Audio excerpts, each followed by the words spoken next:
Pemirsa, pendidikan untuk pelajar berkarakter yang digagas Gubernur Jawa Barat Deddy Mulyadi nyatanya banyak diminati oleh orang tua. Seorang ibu asal Karawang sengaja datang ke Barak Militer Resimen Armet 1 Stirayuda Kostrat Purwakarta, tempat pendidikan siswa bermasalah, untuk menitipkan anaknya yang nakal.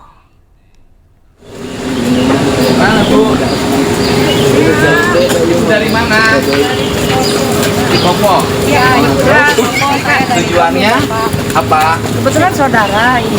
Kenapa? Ya beliau memang dari Pangulah. Pangulah Karawang. Ya, bersama dua temannya, Ibu Juju, warga Karawang ini datang ke Barak Militer Resimen Armet 1 Stirayuda Sadang Purwakarta. Kedatangannya langsung disambut oleh Gubernur Jawa Barat Deddy Mulyadi. Kepada Deddy Mulyadi, ia mengutarakan harapan besarnya menitipkan anak kandungnya mengikuti program pendidikan berkarakter. Menanggapi keinginan Ibu Juju, Deddy Mulyadi menjelaskan jika program pendidikan berkarakter di Barak Militer Resimen Armet 1 adalah untuk tingkat SLTP. Deddy pun meminta Ibu Juju untuk menunggu karena ia akan mengadakan program pendidikan berkarakter untuk tingkat SLTA dan dewasa. Pangulah Karawang, Ya. di Kampek. Kenapa? Ya, kenakalan remajanya gitu. Saya udah capek gitu ya. Ya, namanya orang tua kan nggak boleh capek emang ya. Tapi udah ke dokter ya? Udah ke dokter, udah ke mana-mana, ke kiai apa diobatin. Cuman angger masih kayak gitu. Barangkali dididik di sini ya sama saya. Pemirsa, Kepala Staf Divisi Infanteri Kasdivif 1 Kostrat Brigjen TNI Vivin Alfianto pada Minggu pagi mengunjungi Barak Militer Resimen 1 Stirayuda Kabupaten Purwakarta. Di hari keempat pelaksanaan pendidikan karakter 39 siswa ini, Kasdivif berharap program pembinaan bisa diikuti oleh seluruh siswa di Indonesia.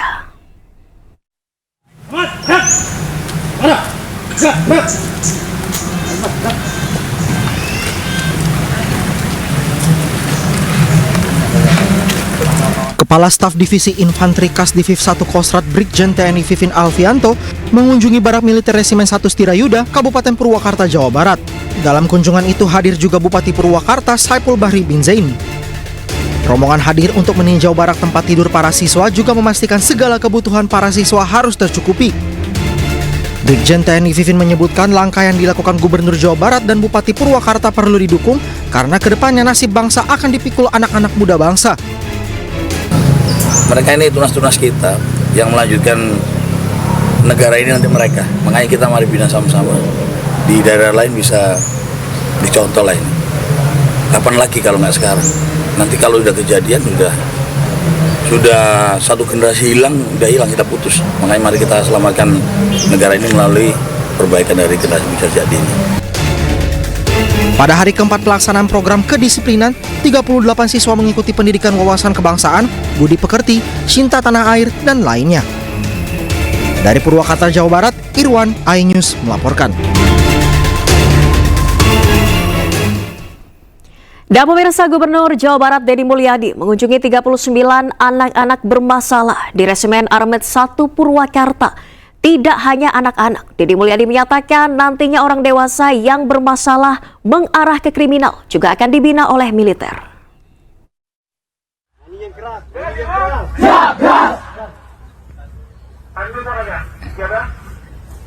Ini anak-anak lagi mengikuti latihan baris berbaris. Sebentar lagi makan siang. Ayo, mana nyanyinya?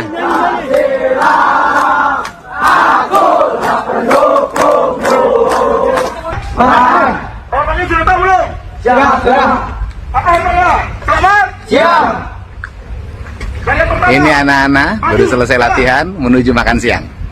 Mereka sehat, bahagia, dan dalam waktu 2 hari PBB-nya udah keren banget. Mohon ini semuanya adalah demi kebaikan Para bergiliran, bakal dan karakter bangsa. Ya, mohon beri ruang bagi kami untuk memperbaiki anak-anak Jawa Barat. Mohon beri ruang bagi kami untuk mereka menciptakan menjadi orang hebat. Mohon beri ruang bagi kami untuk melahirkan orang-orang istimewa dari provinsi, dari tanah yang kami cintai. Salam untuk semuanya. Ini anak-anak hebat masa depan, bukan anak-anak nakal lagi.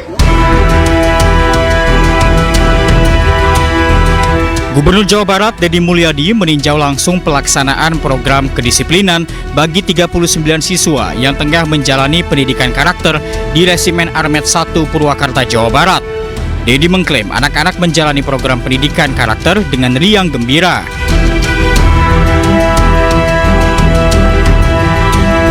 Dalam kunjungannya tersebut, Deddy Mulyadi mengatakan kedepannya berencana menerapkan program serupa terhadap orang dewasa yang berkelakuan kurang baik serta melakukan tindak pidana ringan. Bahkan saya berencana setelah SMP dan SMA ini berhasil, saya lihat nanti sebulan ke depan ya, ini berhasil, maka nanti yang dewasa. Yang suka nongkrong-nongkrong di perempatan, mabok-mabok, tawuran, yang susah diproses pidananya karena tindak pidananya ringan. Kalaupun dipidana masuk LP malah naik tingkatan kejahatannya. Nah itu nanti akan saya siapin konsepnya penanganannya. Jadi nanti bukan kenakalan remaja aja yang saya tangani, saya akan menangani juga kenakalan orang dewasa. Nah Bupati kalau nakal saya kirim ke sini. Nantinya, program kedisiplinan bagi siswa nakal tingkat SMP dan SMA akan berlangsung di sejumlah daerah, seperti di Bandung, Bekasi, Sumedang, Cianjur, dan Kabupaten Bandung Barat. Tim Liputan, iNews melaporkan. Ya, sementara itu pemirsa, upaya pemerintah Provinsi Jawa Barat mengatasi anak bermasalah dengan memberikan pendidikan ala militer bekerja sama dengan TNI dikritik oleh Komnas HAM. Komnas HAM menilai TNI tidak memiliki fungsi memberikan pendidikan ke masyarakat sipil.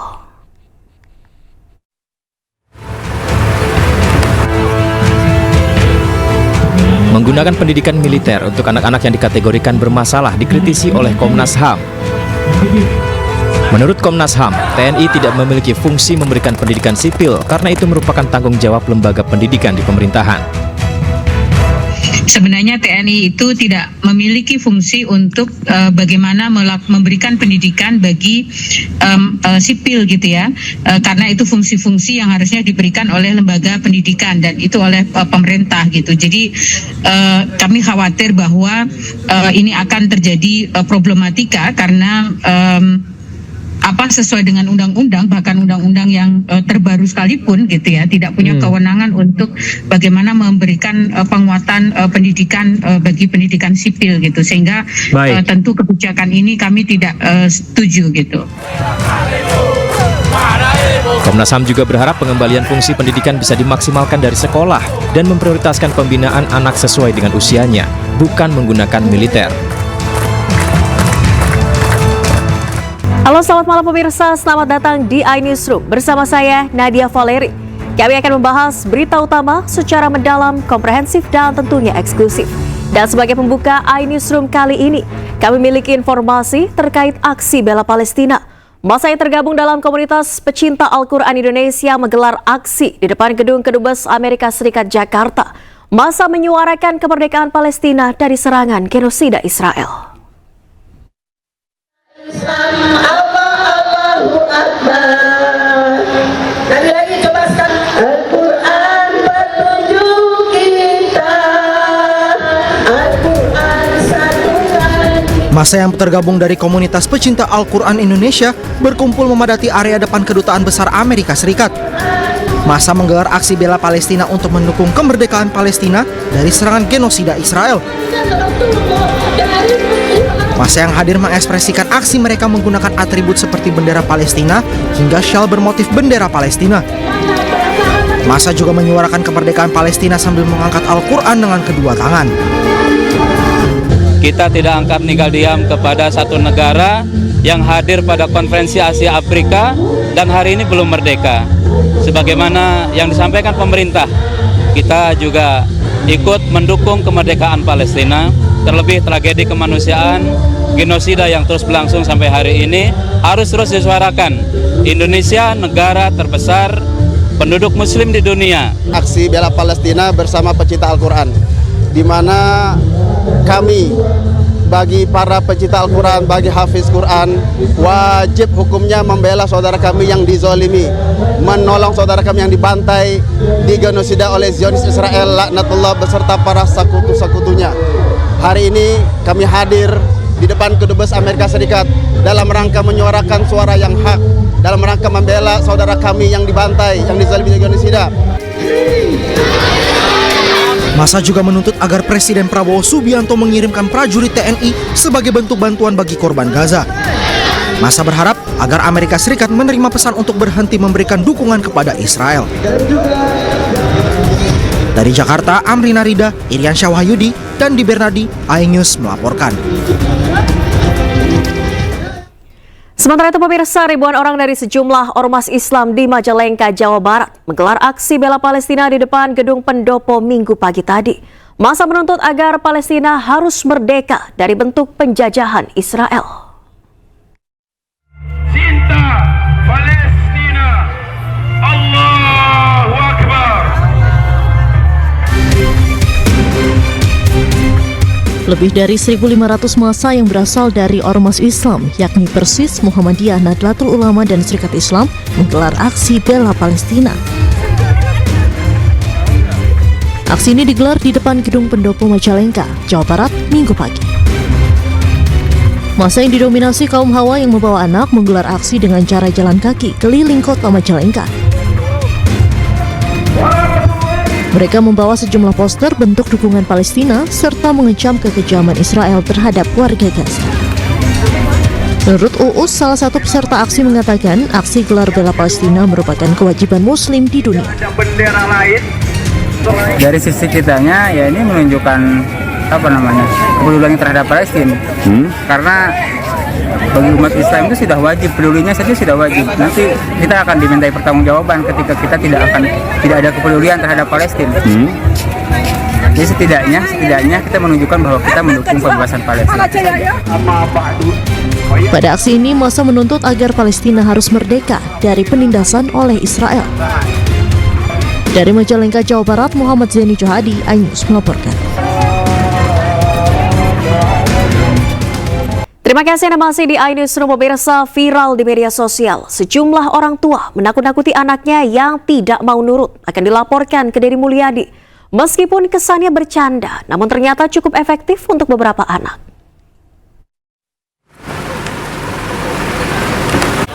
Pembinaan karakter pelajar bermasalah dengan cara pendekatan militer ternyata sudah tersebar di masyarakat.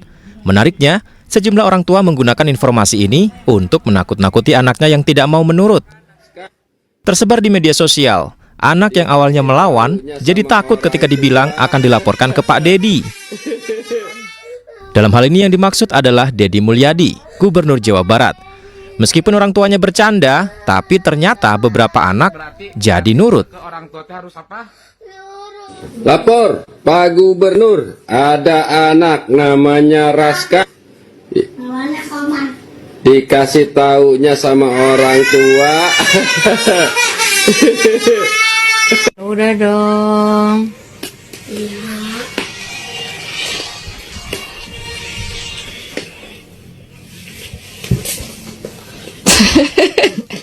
Pak Deddy, alhamdulillah nih anak saleh Ramadan nurut banget. Kalau nggak nurut, cek Pak Deddy naon? Bikin kasar.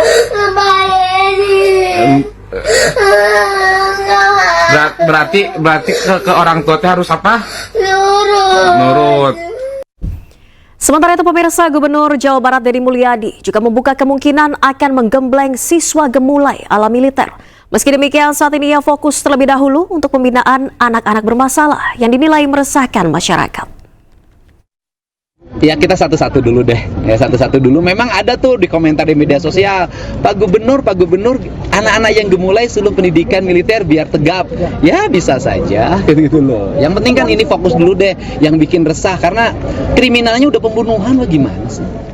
Sebelumnya pemirsa, pembinaan karakter pelajar bermasalah pada gelombang pertama sudah dimulai pada Jumat 2 Mei kemarin, bertepatan dengan Hari Pendidikan Nasional. Kendati demikian, program gagasan Gubernur Jawa Barat Deddy Mulyadi ini masih menimbulkan pro dan kontra.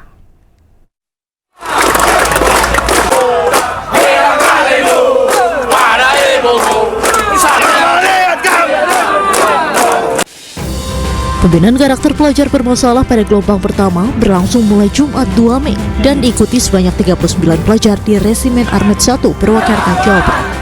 Kendati telah berjalan, kebijakan Gubernur Jawa Barat Deddy Mulyadi ini masih menimbulkan pro dan kontra.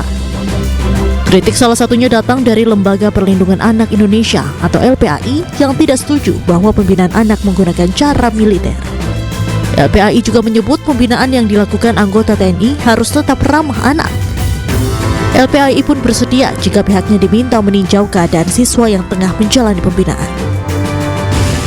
Jadi ini tetap adalah anak. Jadi mohon tidak dengan cara-cara militer. Artinya prinsipnya kedisiplinannya boleh itu diambil, jadi tetap harus ramah anak atau layak anak istilahnya. Ini yang selalu dikampanyekan juga oleh Kementerian Pemberdayaan Perempuan dan Perlindungan Anak, bahwa apakah itu di sekolah, apa di masyarakat, di kota, makanya ada kabupaten kota layak anak dan sebagainya, maka pendidikan juga harus layak anak. Jadi demi kepentingan terbaik bagi anak, makanya sangat apresiasi bahwa ini juga ada pendampingan guru BK, ada psikolog dan sebagainya, supaya masalah kejiwaan anak juga tetap terpantau. Ini adalah hak tumbuh dan berkembang bagi anak-anak. Sementara itu, Menteri Pendidikan Dasar dan Menengah Abdul Mukti menolak berkomentar terkait program Gubernur Jawa Barat Deddy Mulyadi terkait pembinaan anak nakal dengan mengirim ke barak militer untuk dilakukan pembinaan. Beberapa sekolah di Jawa Barat sudah menerapkan wamil bagi anak yang nakal gitu, Pak. Aduh, saya no comment ya soal wamen ya. Soal wamil saya no comment, mohon maaf ya. Terima kasih ya. Terima kasih. Program pembinaan anak bermasalah digagas Gubernur Jawa Barat Deddy Mulyadi. Sasaran utama dari program ini yakni siswa yang mengalami kesulitan saat dibina oleh sekolah atau mereka yang terlibat dalam pergaulan bebas dan tindakan kriminal. Tim Liputan iNews melaporkan.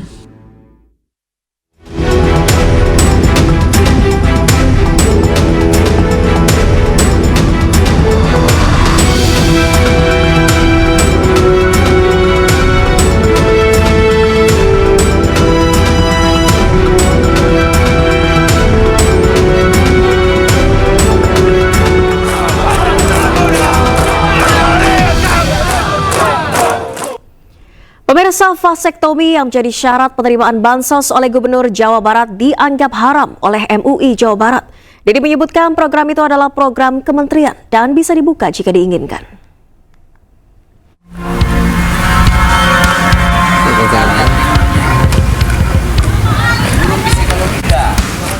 Gubernur Jawa Barat Deddy Mulyadi menanggapi respon Majelis Ulama Indonesia Jawa Barat yang menyebut vasektomi haram. Deddy menyebut program vasektomi merupakan program pemerintah pusat melalui Kementerian Keluarga Berencana dan bisa saja dilakukan kapanpun. Deddy menambahkan jika vasektomi bukan membuat mandul atau menghilangkan kejantanan. Dan kemudian juga ada yang salah pemahaman. Ada secara umum vasektomi seolah-olah laki-laki kehilangan daya kelaki-lakiannya, itu salah. Gitu loh. Pemahaman yang salah. Nah, makanya Menteri Kependudukan dan Keluarga Berencana harus jajarannya mensosialisasikan pada masyarakat. Sebelumnya MUI Jawa Barat menyebutkan jika program vasektomi sebagai syarat untuk menerima bansos adalah haram. Hal ini telah tercantum dalam fatwa MUI sejak tahun 1979.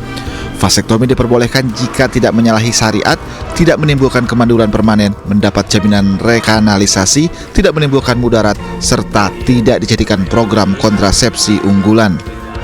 Hukum vasektomi itu adalah haram, ya, haram. Kecuali ya dikecualikan terhadap 5 kekecualian, 5 hal ya. Dalam soal KB, kami bukan menolak KB-nya. KB bagi MUI tetap boleh sepanjang dilakukan sesuai dengan tuntunan syariah. Nah, vasektomi ini ternyata banyak yang melanggar ketentuan syariah, kan itu aja intinya. Nanti dorongan dari MUI nanti ke Pak Gubernur apa nih Pak setelah ada fatwa haram ini? Ya, nanti dorongannya kami menjelaskan bahwa secara hukum Islam ya, kalau pertimbangannya hanya untuk menyalurkan bansos dan ya, jelas itu tidak masuk yang 5 hal ini. Jadi tetap tidak boleh. Meski demikian, Deddy Mulyadi juga mengatakan masih banyak pilihan atau cara agar program KB tetap berjalan. Namun Deddy menegaskan yang ikut KB adalah kaum laki-laki karena kaum laki-laki yang bertanggung jawab atas keluarga dan anak-anaknya. Tim Liputan iNews melaporkan. Pemirsa, ratusan rumah di Brebes, Jawa Tengah rusak akibat tanah bergerak. Sejumlah warga pun mengungsi untuk mengantisipasi potensi bencana susulan.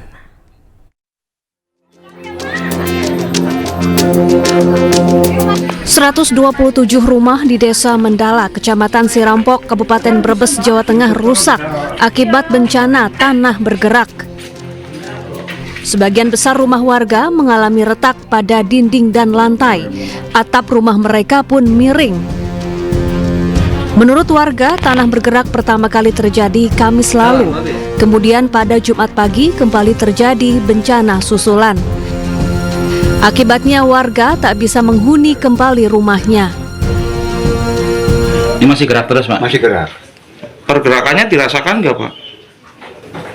Ya, kayak jalan sih. Selalu jalan itu kan. Selalu jalan. Terasa, Mas. Terasa. Kalau nggak pakai sendal, but, jalan. Masuknya Desa Mendala. Sebagian warga akhirnya mengungsi ke sejumlah posko pengungsian maupun rumah keluarga dan kerabat. Awal-awal yang kelihatan hanya beberapa rumah dan jalan juga kelihatan, tetapi semakin siang dan semakin kesini ganti hari malah bertambah jalan-jalan infrastruktur. Banyak yang rusak, ditambah rumah yang rusak itu semakin bertambah. Jadi ini benar-benar terasa, dan ini masih ada pergerakan tanah ditandai dengan bunyi ledak itu artinya itu ada pergeseran di bangunan rumah. Selain rumah-rumah warga, akses jalan di perkampungan ini pun rusak sehingga menghambat aktivitas warga. Dari Brebes, Jawa Tengah, Yunibar, iNews melaporkan. Pemirsa, ramainya kasus penyerobotan tanah milik Mbah Tupon oleh mafia tanah di Dusun Ngentak, Bangunjiwo, Bantul menarik perhatian anggota DPR RI Rieke Diah Pitaloka. Ia bersama rombongan mengunjungi kediaman Mbah Tupon dan serahkan surat pemblokiran sertifikat yang sudah berganti kepemilikan. Besti, teman-teman media keren banget. Thank you ya semuanya ya. Kedatangan Rieke Diah Pitaloka bersama rombongan ini untuk memberikan dukungan secara langsung kepada Mbah Tupon dan keluarga yang saat ini sedang berjuang melawan mafia tanah.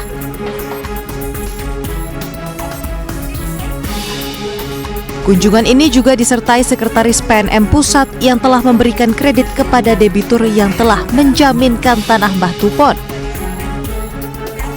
Pada kesempatan tersebut, Rieke Diah Pitaloka menyerahkan surat blokir sertifikat atas nama IF yang diduga telah menyerobot tanah milik Mbah Tupon seluas 1.655 meter persegi.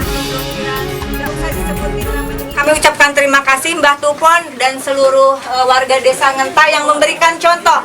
Kalau ada kasus seperti ini, jangan diam. Semua warga memberikan support. Apa yang dilakukan oleh Mbah Tupon dan keluarganya menjadi contoh. Kalau itu memang hak kita, jangan berhenti berjuang. Insya Allah kolaborasi, mau DPR, Pemda, bahkan pihak perbankan di sini memberikan respon yang positif. Kementerian ATR BPN telah memblokir sertifikat atas nama IF. Sementara PNM yang telah menerima sertifikat tersebut sebagai jaminan agunan pinjaman oleh IF juga telah menghentikan proses lelang. Jika dalam keputusan persidangan nanti dimenangkan oleh tim pembela Mbah Tupon, maka sertifikat tanah akan dikembalikan atas nama Mbah Tupon. Sedangkan AHM yang merupakan suami IF sebagai pihak yang menjaminkan sertifikat, wajib mengembalikan pinjaman sebesar 1,5 miliar rupiah kepada PNM. Dari Bantul, Yogyakarta, Trisna Purwoko, iNews melaporkan. Sebelumnya pemirsa, seorang lansia buta huruf di Bantul bernama Mbah Tupon diduga menjadi korban mafia tanah dan terancam kehilangan tanah seluas 1.655 meter. Tanah tersebut tiba-tiba sudah menjadi milik orang lain dan hendak dilelang oleh bank karena gagal membayar pinjaman di bank.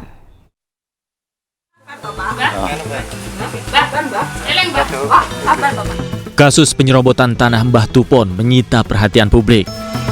Mbah Tupon yang tinggal di Bantul, Yogyakarta, diduga menjadi korban mafia tanah dan terancam kehilangan tanahnya seluas 1.655 meter. Mbah Tupon baru mengetahui bahwa sertifikat tanahnya berubah kepemilikan saat ia hendak mewariskan tanahnya kepada anak-anaknya. Tak hanya itu, bahkan sertifikat tersebut menjadi jaminan di sebuah bank. Perkara ini berawal pada tahun 2020 saat tanah Mbah Tupon masih seluas 2.100 meter persegi dan akan dijual sebagian kepada seseorang yang dikenalnya berinisial BR dengan cara pembayaran dicicil tanpa jatuh tempo. Namun, belakangan sisa tanah yang ia miliki, sertifikatnya berubah nama kepemilikan. Belum selesai persoalan catut nama, Mbah Tupon dan keluarganya didatangi oleh pihak bank lantaran dianggap gagal bayar pinjaman agunan sebesar 1,5 miliar rupiah atas nama orang lain di alamatnya. Tak hanya menyita perhatian publik, kasus penyerobotan tanah milik Mbah Tupon juga mendapat dukungan dari warga dan relawan. Mereka membuat petisi untuk mengawal kasus ini. Meski kasus tanah Mbah Sebelumnya viral di media sosial pemirsa, sejumlah lampu mal di Bekasi mati, membuat pengunjung bingung hingga panik. Dan sebelumnya di wilayah Bali juga dilanda blackout. Seluruh daratan di Pulau Dewata mengalami pemadaman listrik. Bekasi mati lampu.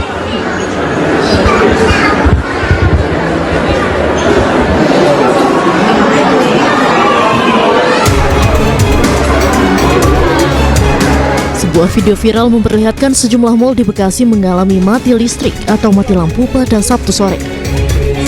Situasi di dalam mal seperti area food court, bioskop, lobi, dan beberapa tenan gelap gulita akibat mati lampu. Sejumlah pengunjung dibuat bingung hingga panik karena listrik padam cukup lama. Listrik diinfokan padam sejak pukul 5 sore dan berlangsung selama 3 jam. Pihak PLN meminta maaf atas peristiwa ini dan sudah memastikan listrik kembali menyala sekitar pukul 7:30 malam. PLN menyebut pemadaman listrik akibat ada gangguan pada sistem jaringan tegangan tinggi 150 kV yang berdampak pada pasokan listrik di wilayah Bekasi.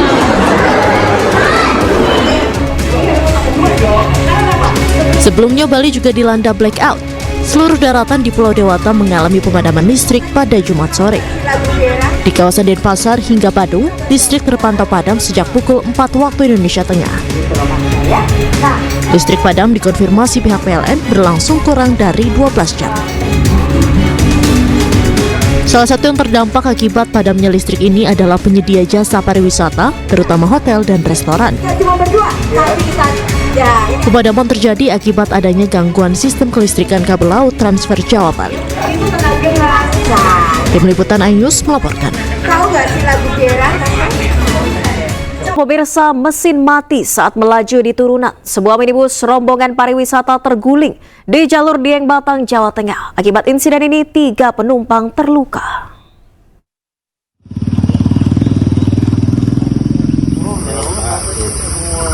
Sebuah minibus rombongan pariwisata terguling di jalur Dieng Batang, Jawa Tengah akibat mesin mati saat melaju di turunan. Seluruh penumpang minibus yang terbalik di jalur Dieng Batang ini langsung dievakuasi menggunakan mobil pickup. 3 diantaranya terkilir dan mengalami luka memar setelah terhimpit oleh penumpang lain di dalam mobil. Di lokasi kejadian, warga dibantu petugas langsung mengevakuasi minibus yang terbalik usai menabrak tebing. Kondisi jalan yang menurun membuat proses evakuasi berlangsung alot. Menurut sopir, kecelakaan tunggal yang terjadi di area perkebunan teh Nglier Kalitengah, Blado, Batang, Jawa Tengah ini terjadi akibat mesin kendaraan mati sehingga rem tak berfungsi. Jadi mesin mati. Mesin mati. Sudah nyoba di starter, Pak? Sudah. Terus tetap jalan? Tetap jalan. Akhirnya langsung ke kiri atau langsung kanan gini? Enggak, kalau saya masih sadar dari tempat aman. Tempat juga sudah istighfar dari tempat aman lah. Saya lihat ini tanah gitu. Saya pepetin ke kiri, satu tujuannya penumpang. Siap. Biar nggak ada korban jiwa. Kalau saya banting ke kanan nggak tahu jadi. Ke depan jurang gitu Pak kalau yang kiri. Minibus ini merupakan bagian dari rombongan 3 unit travel yang berangkat dari Dieng dengan tujuan Majalengka. Kejadian kecelakaan ini masih dalam penanganan Satlantas Polres Batang. Dari Batang, Jawa Tengah, Suryono Soekarno, iNews melaporkan. Kita ke informasi lainnya, pemirsa. Presiden Prabowo Subianto meresmikan Terminal Khusus Haji dan Umroh 2F di Bandara Internasional Soekarno-Hatta, Tangerang. Terminal 2F dilaporkan bisa menampung 94 juta kapasitas orang per tahunnya.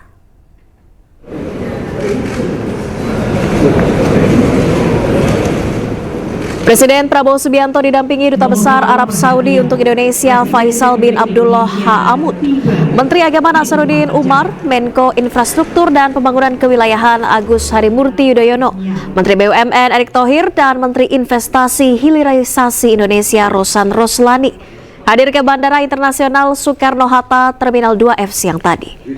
Presiden meresmikan Terminal Khusus Haji dan Umroh di Terminal 2F. Peresmian ditandai dengan penekanan tombol sirine, pemutaran video dan penandatanganan prasasti oleh Presiden.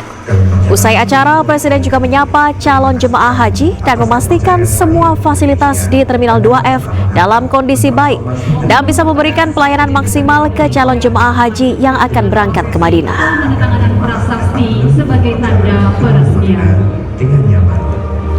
Peresmian Terminal Khusus Haji dan Umroh Terminal 2F Bandara Internasional Soekarno-Hatta. Saya menyambut baik dan menyatakan penghargaan dan apresiasi yang setinggi-tingginya atas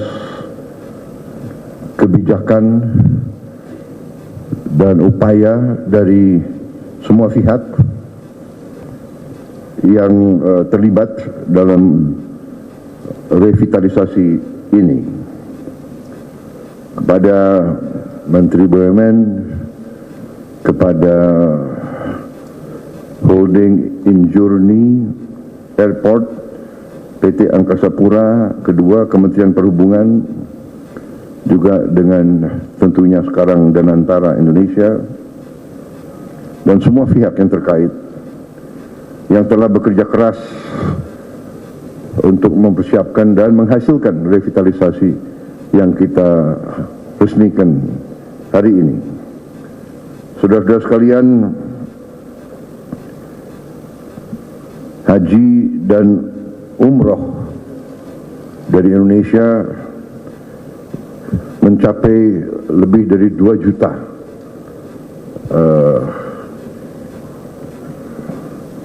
warga negara kita dalam 1 tahun, mendekati 2,2 bahkan ya.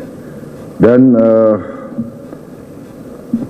dalam puncaknya bisa mencapai 12.000 orang per hari. Ini sesuatu yang sangat besar. Mungkin kita yang terbesar di dunia ya, dari seluruh umat Islam, mungkin Indonesia yang paling besar. Pemirsa, 359 jemaah calon haji beserta petugas haji dalam kloter 2 berangkat dari Asrama Haji Embarkasi Medan Sabtu malam. Namun 1 orang batal diberangkatkan karena visa belum selesai.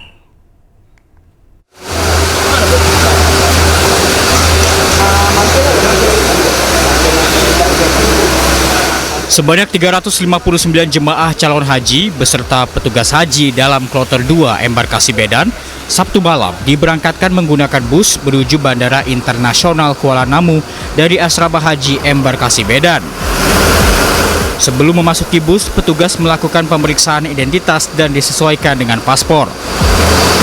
Kepala Kantor Wilayah Kementerian Agama Sumatera Utara, Ahmad Kosbi Nasution, mengatakan semua proses pelaksanaan penerimaan dan pemberangkatan di Embarkasi Medan berlangsung lancar. Namun terdapat 1 orang di kloter 2 yang ditunda keberangkatannya dikarenakan visa belum selesai. Sampai hari ini kita masih aman nyaman Sumatera Utara bahwa jamaah kita masih diberangkatkan. Ada di kloter 2 ini 1 yang belum bisa berangkat karena visanya belum siap. Terbagi dalam 24 kloter, Asrama Haji Embarkasi Medan akan memberangkatkan 8.000 lebih calon jemaah haji tahun ini. Dari Medan, Sumatera Utara, Ahmad Ridwan Nasution, iNews melaporkan. Pemirsa, seorang remaja putri yang belum lulus dari Madrasah Aliyah menjadi calon haji termuda asal Tangerang, Banten. Ia berangkat ke Tanah Suci menggantikan ayahnya yang meninggal dunia pada tahun 2021.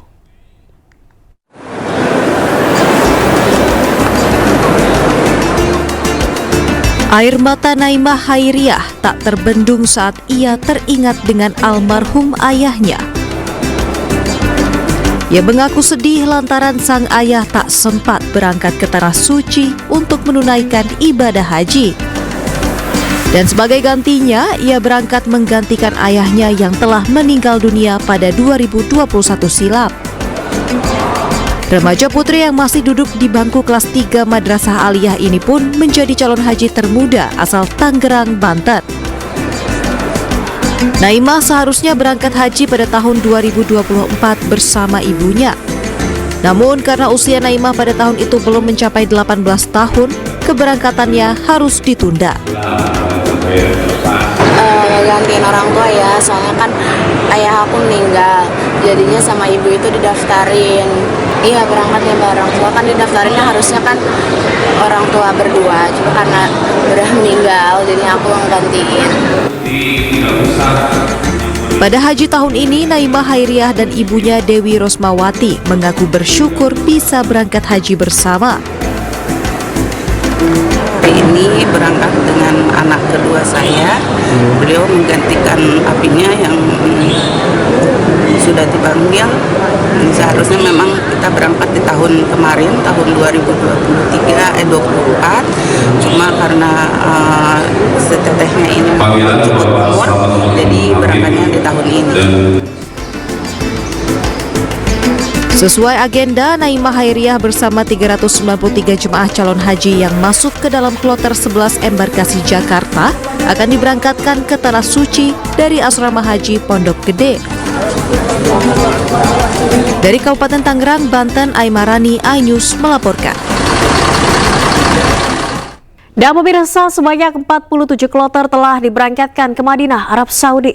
Petugas pun bersiap untuk menyambut kedatangan jemaah calon haji di Madinah, Arab Saudi. Berikut dilaporkan jurnalis iNews Gigih Irfan dari Madinah, Arab Saudi.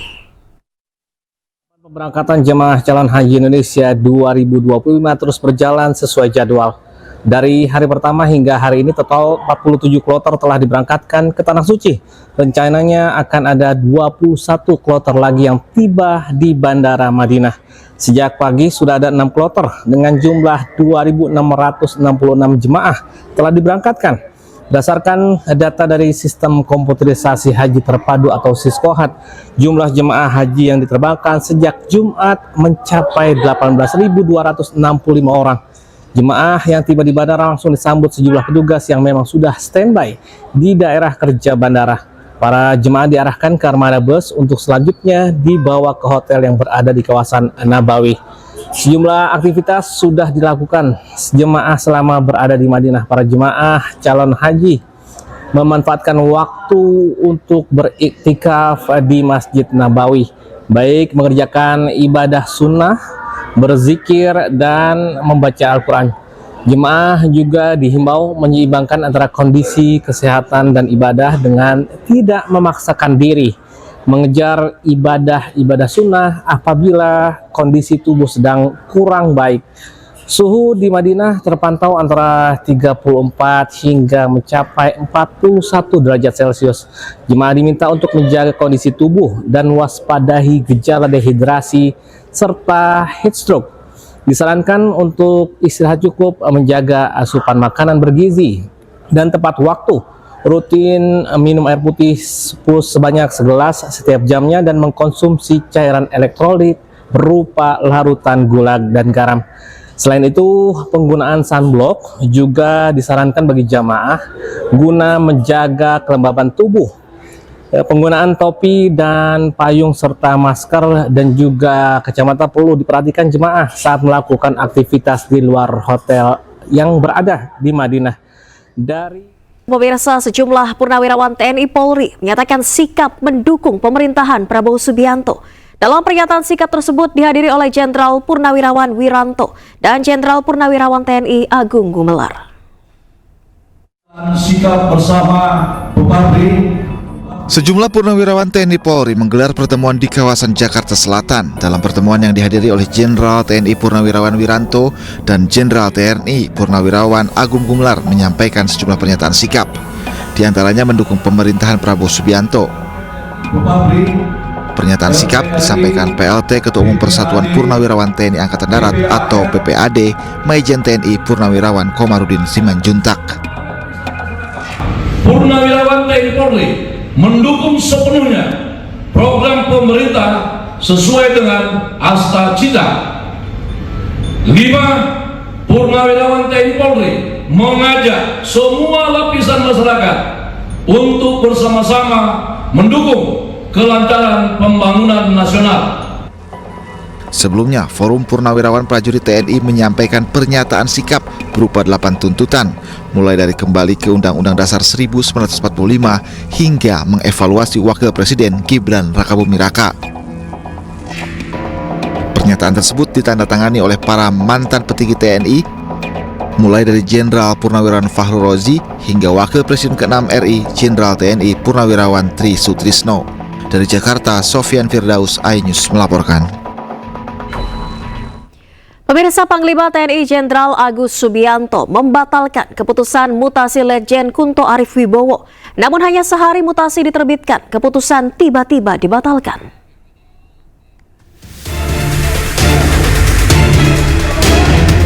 Sebelumnya, Panglima Jenderal TNI Agus Subianto rotasi mutasi terhadap 237 perwira tinggi TNI. Letjen Kunto masih memegang jabatan Pangkogap Wilhan I. Dia pun batal digeser menjadi staf khusus Kasat. Kepala Pusat Penerangan TNI Brigjen Kristo Mesianturi mengungkapkan alasan pembatalan mutasi Letjen Kunto dan 6 pati TNI lainnya. Setelah Kep dikeluarkan, Kep 554 Romawi tahun 2005 tanggal 29 April 2022, ternyata dari rangkaian gerbongnya, rangkaian yang harus berubah mengikuti alurnya Pak Kunto itu, ada beberapa yang memang belum bisa bergeser saat ini, ya, sehingga diputuskanlah untuk meralat atau menangguhkan rangkaian itu dan dikeluarkanlah Kep 554A dari 4 Romawi 2025 tanggal 30 April dengan rangkaian yang lainnya. Jadi kan sidang lanjutan itu kan biasanya bersidang itu untuk 3 bulan ke depan. Jadi ada rangkaian-rangkaian yang sudah disiapkan yang memang harus ada yang pensiun, ada yang harus bergeser. Nah, nanti apabila sudah mendekati harinya, akan kita konfirmasi lagi siapa-siapa yang memang harus bisa bergeser. Nah, itu jadi perubahan ini hanya untuk mengakomodir adanya beberapa pati dalam rangkaian Pak Letjen Kunto itu belum bisa bergeser karena memang ada tugas-tugas yang masih harus diselesaikan oleh mereka dihadapkan dengan perkembangan situasi saat ini.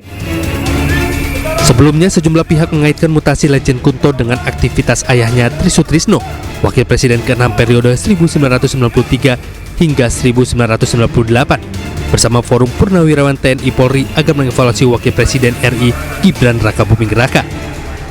Forum Purnawirawan Prajurit TNI ini yang dipimpin Jenderal Purnawirawan TNI ini menyampaikan pernyataan sikap berupa 8 tuntutan, mulai dari kembali Undang-Undang Dasar 45 sebagai tata hukum politik pemerintahan. Kedua, mendukung Asta Cita atau program kerja Kabinet Merah Putih, kemudian mereshuffle Kabinet Merah Putih yang diduga terlibat korupsi hingga mengevaluasi Wakil Presiden Rakabuming Raka. Tim Liputan iNews melaporkan. Pemirsa, petugas damkar tidak hanya piawai memadamkan kobaran api, tetapi juga mendengarkan curahan hati. Di Bogor, Jawa Barat, pemirsa, viral seorang remaja putri merayakan ulang tahun bersama petugas damkar, tepat setelah diputuskan sang kekasih. Tahun buat aku pun, semoga panjang umur, berkah selalu, sehat selalu. Ya, oke, lilin ya.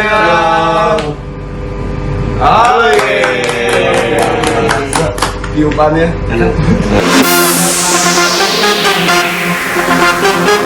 Rayakan momen bahagia tidak berarti jika tanpa adanya orang terkasih. Di Bogor, Jawa Barat, Tak ingin lewatkan hari ulang tahunnya begitu saja, seorang remaja putri asal Bojonggede menjadi viral setelah mendatangi kantor dinas pemadam kebakaran. Putri atau akrab disapa Puput mendatangi kantor dinas pemadam kebakaran hanya untuk merayakan hari ulang tahunnya yang ke-22 tahun. Menurut petugas, Puput datangi kantor dinas pemadam karena diputus cintanya oleh kekasih tepat di hari ulang tahunnya. Saat kami tugas pada jam 8.30 malam, datang seorang perempuan melapor ke petugas damkar kepada kami bahwa dia ingin melapor dan dia ingin bercerita, dia ingin curhat. Nah, dan pada saat itu kami bawa ke ruang tindakan, kami ajak ngobrol, kami bertanya ada apa, dan ternyata dia bilang dia saat ini ulang tahun. Pada saat ulang tahun itu dia diputuskan oleh pacarnya, sehingga dia sedih dan dia berinisiatif, dia datang ke pemadam kebakaran Kabupaten Bogor, dan di situ dia minta untuk dinyanyikan dan diucapkan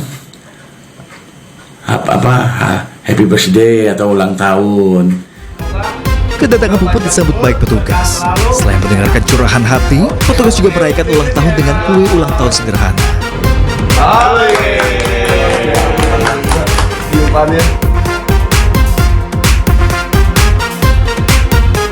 Ini membuktikan petugas damkar si pahlawan serba bisa tidak hanya piawai dalam memadamkan api, tetapi juga dipercaya bisa memberikan rasa aman secara emosional. Dari Bogor, Jawa Barat, Wildan Hidayat, iNews melaporkan.